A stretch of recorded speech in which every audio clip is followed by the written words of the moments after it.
Hi, my name is Antonis and I am the iconographer of this video. For today's video I will paint the whole face of Saint Archangel Michael using a reference from the Byzantine Museum of Athens, and I will show you how to build a face in the Byzantine tradition of Constantinople, which is slightly different to the one that I usually paint, the Cretan tradition. This is a very beautiful icon for Archangel Michael, painted by an unknown, I believe, iconographer. And as you see, since this is just a study, I will not gild this icon. I will just start by transferring my drawing on the board, and I will underpaint. I will simply underpaint just the outlines of my drawing with pure black color, painting the facial characteristics and the basic folds of the clothes or the hair, etc. And after that, as you see me here, I will start painting the so-called proplasmi. This is plural form. Proplasmos is the single, proplasmi is the plural. You see me painting the proplasmi on the various elements of the icon. Here I'm painting the proplasmos on the hair, and this is the dark brownish color that is the middle tone on which the shadows and the highlights will be painted afterwards. The proplasmos of the face is always slightly different in color to that of the face and to that of the hair, and it's slightly greener and maybe a little bit lighter than the proplasmos of the hair.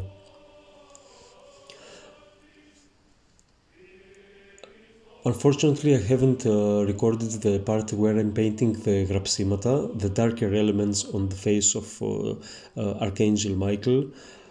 And this is a very important step, but fortunately there are many other videos in my channel that I'm showing you how to paint the grapsimata.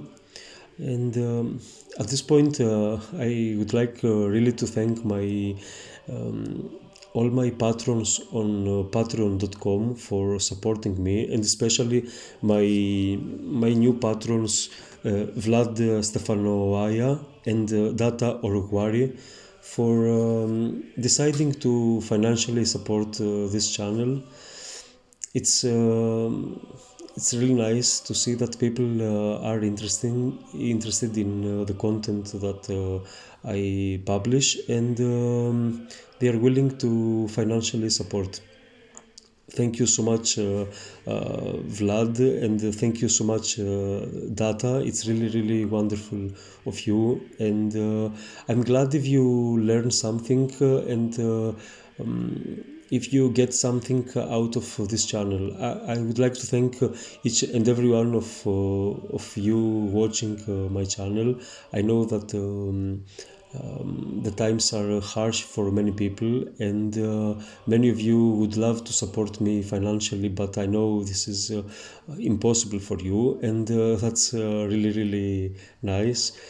Much of my rewarding comes also from your beautiful comments and your progress that you send to me.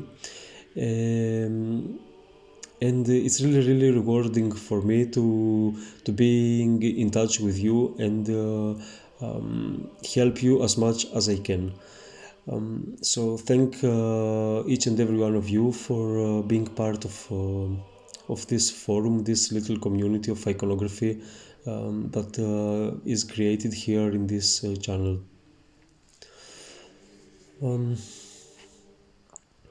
As you see, I am now painting the hair of Archangel Michael. I will try to be a little bit more free than usually, and paint paint the hair a little bit more painterly. And now I'm starting painting the first photisma on the face of Archangel Michael. I will follow pretty much the process of painting an icon in the Cretan tradition, painting the first photisma with a color that consists of titanium white, ochre, yellow ochre, and some red. It can be cadmium red, or in this case it was carmine red. So I'll try to define the shapes at this point, and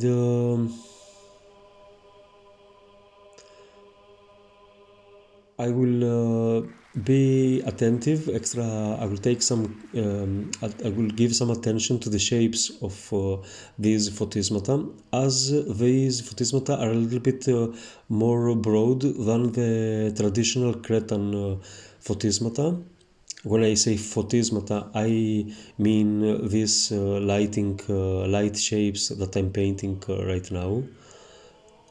So these photismata are a little bit more broad than the ascetic, more dry, more narrow photismata of the Cretan style icons.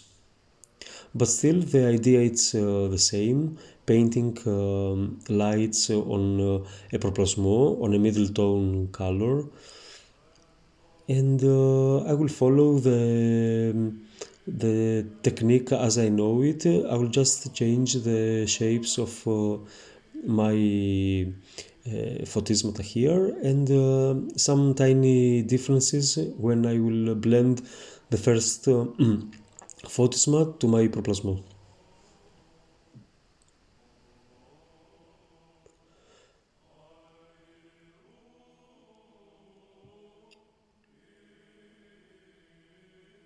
I really like painting faces. I discovered with this channel that I'm a face painter, I guess. I like to paint faces either in the Byzantine tradition or in a more secular style. I don't really have any preference. I just enjoy painting faces and eyes and characteristics and taking care of the expression that some face has, etc. It's really nice. I remember when I was 17 years old, like a couple of years maybe in the iconography, I encountered this a copy of Archangel Michael, painted by a fantastic iconographer from Heraklion, Mr. Manolis Kegedakis. I encountered that icon in a church and I was completely mystified by his iconographic mastery, and I just couldn't believe how beautifully he had painted the expression of this Archangel Michael. It was an expression that combined both the serenity of Archangel Michael's gaze, serenity, but also the strictness of being an archangel and the archangel who delivers our souls. So giving a beautiful expression is really it's really important. It's probably the most important thing of all. I know that it's hard for us iconographers to give exactly the expression that we want to give, but we should try and have it in our minds that more important, even from technical stuff or even from the artistic stuff, is to give a beautiful expression on the face of the saint that we depict, as this will help the viewer to pray and connect with the actual saint that we depict. Many iconographers of the past used to fast, used to be careful in general in their life when they before they started an icon. I'm sure these things help and they are part of our tradition. And every iconographer should do whatever he can and he believes that will help to in order to create an artwork that will help the viewer become a better person in general. I don't believe that. I believe that a beautiful icon, an icon that helps a viewer pray, is our goal, is our what we aim for. And in general, I believe that works of art, like secular paintings, etc., make us better persons if we take care, if we pay attention to them, and um, try to feel the subject matter, or yeah, I don't know. Maybe I don't know what I'm talking about. Anyway. So at this point, you see me blending the first photisma to the second, to the proplasmos. And for this, I'm using a tone that is in between the first photisma and the proplasmos. In this case, I will make a blending tone that is green, a little bit more green than usual, since this is not a Cretan icon, but an icon in the tradition of Constantinople.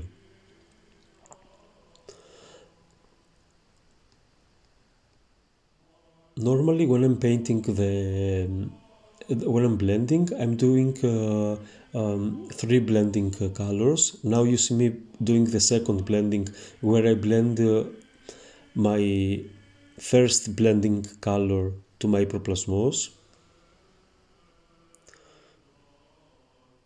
and I don't care what's happening elsewhere in the icon. I just want to blend my proplasmos with that first blending color that I used a little earlier.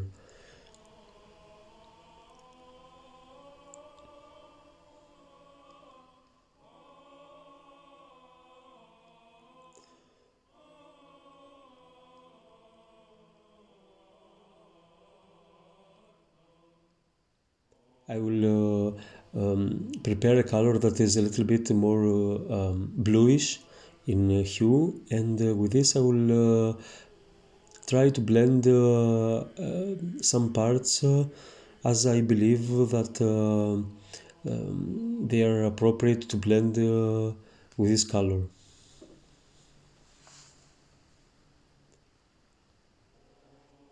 This bluish hue belongs to the tradition of the Macedonian style of painting, and many icons, especially frescoes, use this bluish color when they paint heads and faces, and it's really beautiful. Creates gives volume to the face and makes the faces a little bit more naturalistic.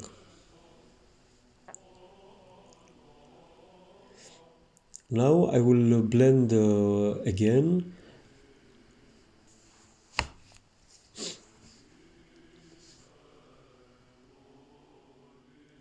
I see that there is more blending needed on the outer parts of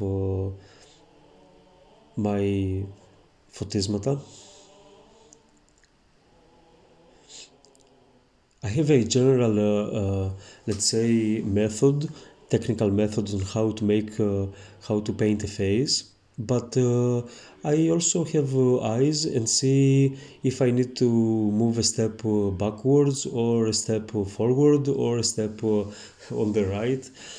Uh, just try to understand what your icon needs and move freely towards the methodology.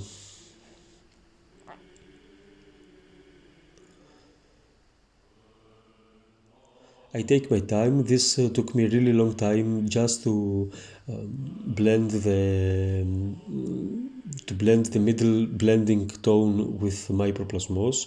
It took my time. I took my time, and it was really important to to give it some attention there and to make it as nice as I wanted it to be. Now I will make my third blending color, that is a blending color very close to the first photisma, but not really a first photisma. It's lighter than the first blending tone that I used and a little darker than the first photisma. With this, I will blend the in-between areas of the first photisma and the first blending tone. And I don't really care what's happening in the center, say, of my photismata.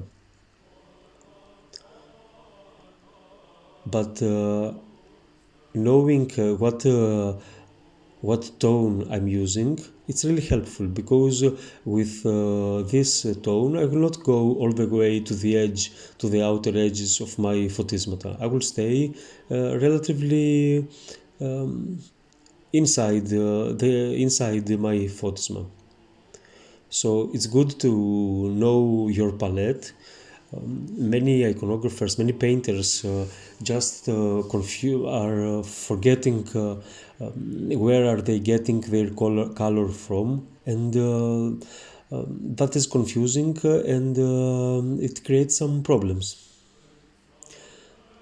Here you see me painting here you see me painting again with the first photisma. I'm re-establishing this first photisma, and this is the final step in the first part of painting a face. I'm laughing because there in when using egg tempera, we work in layers, and it's really nice to know on which layer we are, and they can be so many.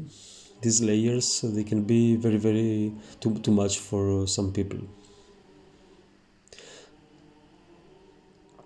The important is to know your palette, as I said, to not be in a hurry, take your time, and also, as you see here, paint on the tip of your brush.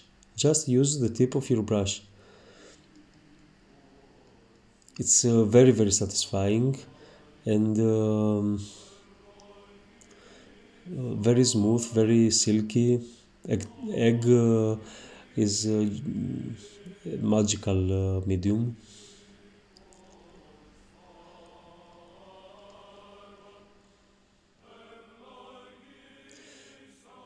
This tone that I paint right now is first photisma, but a little bit it has been a little bit dirty from mixing colors on my palette, and it's not exactly, it doesn't have the strength of the first photisma, and that's something good. And it's also a little bit more transparent than the first photisma, so it doesn't have the same saturation as the first photisma, And for that I will have to repaint one more layer with a pure first photisma.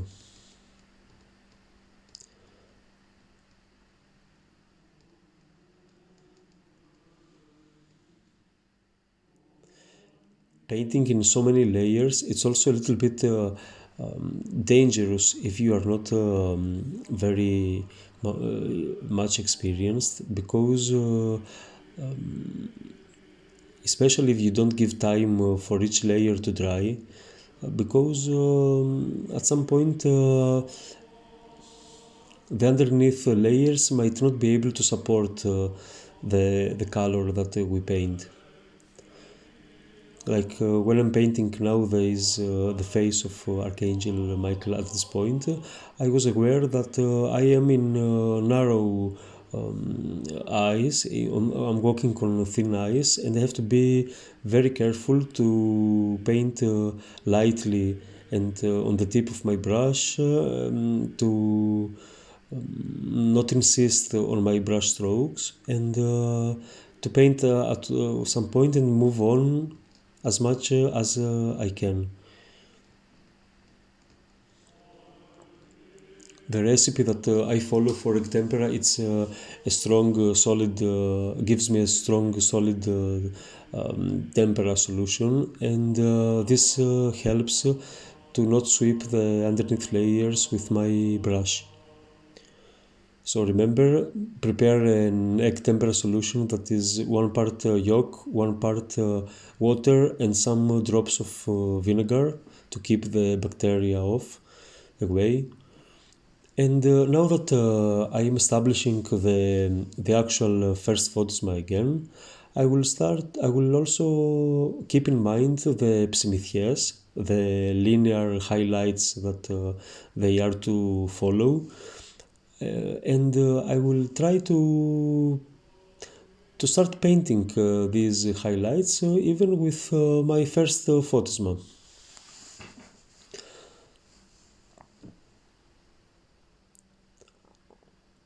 As you see, it takes a lot of time to establish this blending between first photisma and proplasmos. So take your time and give this process the attention that it needs. I think it is the hardest part in iconography. It to me it really took years to understand this process and be familiar with this process and comfortable. So don't worry if it seems very difficult to you. It's just a matter of practice, and I think with practice you will become you will progress and you will become better in iconography. I remember, unfortunately, I didn't have somebody to guide me properly, and it really took me years to decode the way these icons were painted.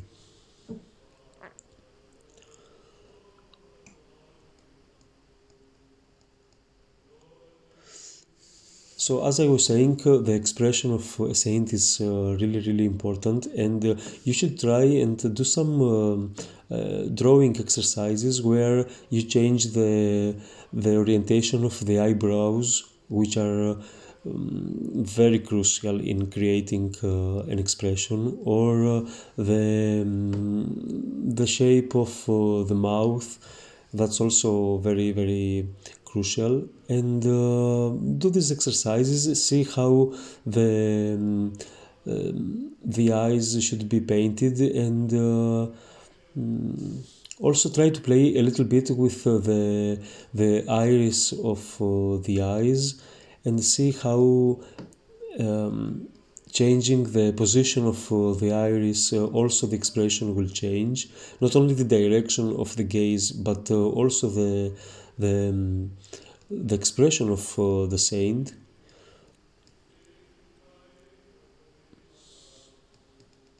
And just try to be careful on what expression is appropriate for the saint you are painting. Now, after I'm done with the process of blending the first photisma to my proplasmos, I can paint these pyrodismi, that's how they are called, the warmer lights on the cheeks of a saint. This is tricky. You have to be a little bit conservative and not overdo it with this red pyrodismi. Many iconographers are taken away when painting them because it's really nice. They add a lot of volume and make the icon look, the saint look very vivid. So many iconographers overdo it, and we have seen icons where pyrodismi are all over the place, and they are too much for an icon to look serious and nice. So when you paint this pyrodismi, but try to not overdo it and paint in a way that looks convincing.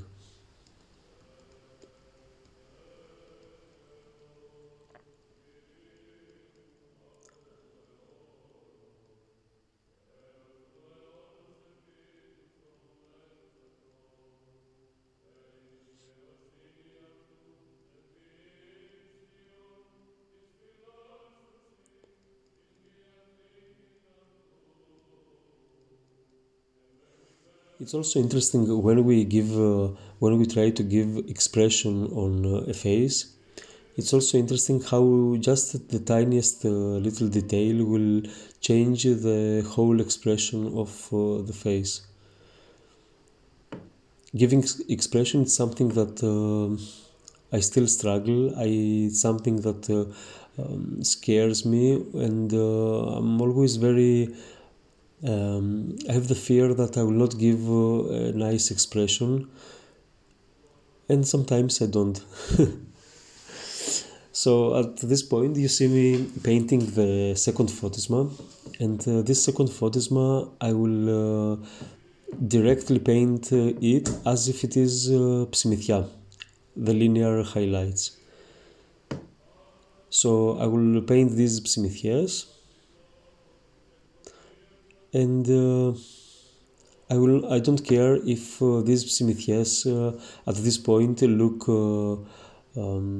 good on the face, if they look blended or not, because my next step is to blend these ψημithιές on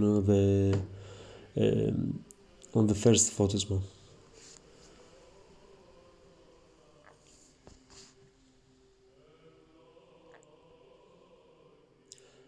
I believe that at this point I am a little bit more influenced by the Cretan tradition. Here you see me, unfortunately I didn't record the part where I blended these first ψημithιές to my first photisma, but using a middle tone, a tone that is in between the second photisma and the first photisma, I will paint a layer that is more transparent and more and in between these colors. And after I have painted these blending, as you see now, I'm painting my third photisma, that is the pure, that is a ψημithia, pure white, titanium white.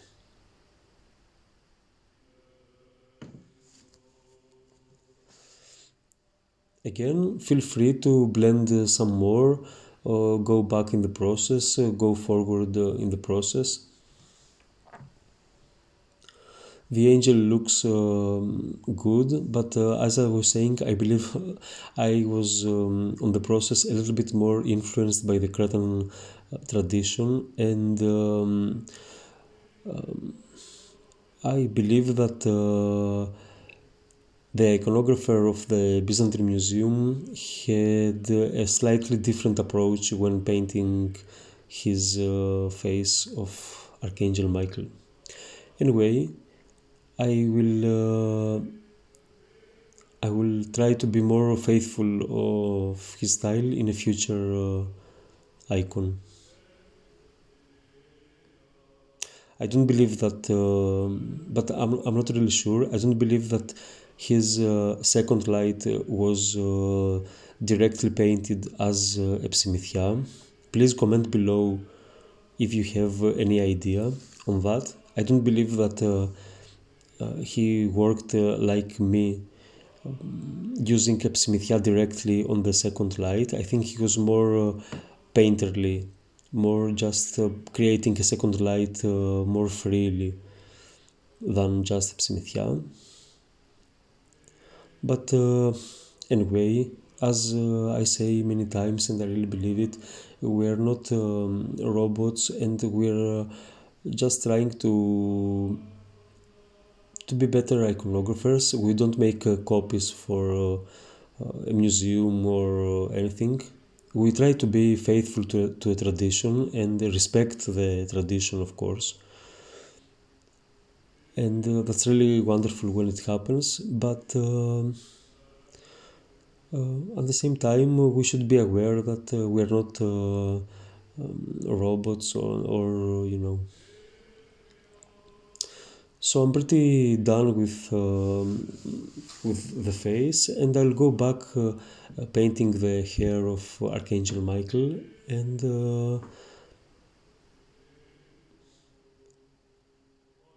I will try to paint this hair in a delicate, nice way that makes sense. Sometimes our reference will be impossible to decode in some areas. This icon of Archangel Michael was something like that. I just couldn't make understand how the iconographer painted the hair exactly. I had a vague idea of the shapes that the iconographer used, because the icon was damaged, or I don't know. I just couldn't understand what was happening exactly on the hair, so I had to improvise and paint this hair accordingly.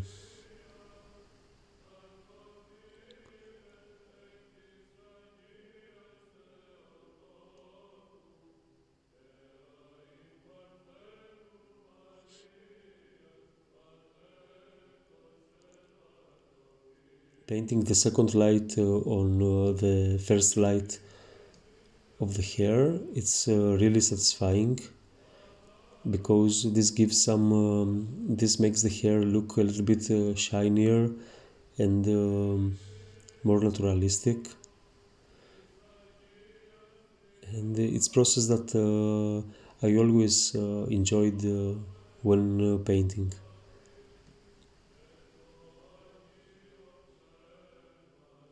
Of course, don't forget that what you see here, it's a speed up of my process. I'm not, of course, so quick. Um, so really take your time. It takes me so much more to paint a line. It's not that as easy as um, editing makes it seem. But you can just enjoy the power of egg here. You can control the lines almost perfectly, and it's so much more satisfying than when you're doing such a detailed work. It's so much more satisfying than painting with other mediums.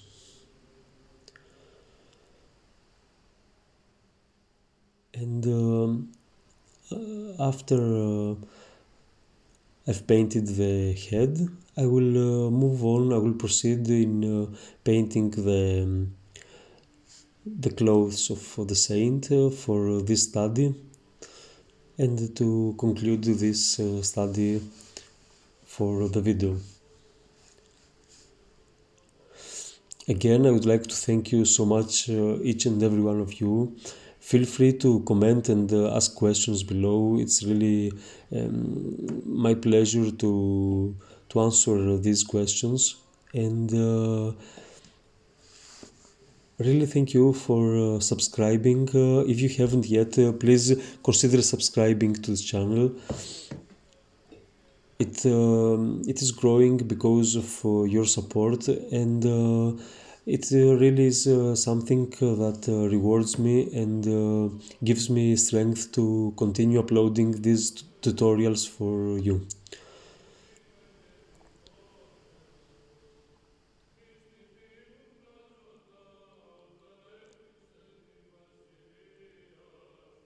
So this is pretty much the final and finished icon of Archangel Michael. Um, Thank you all so much, and I will see you soon with another video tutorial. Have a blessed week. Bye.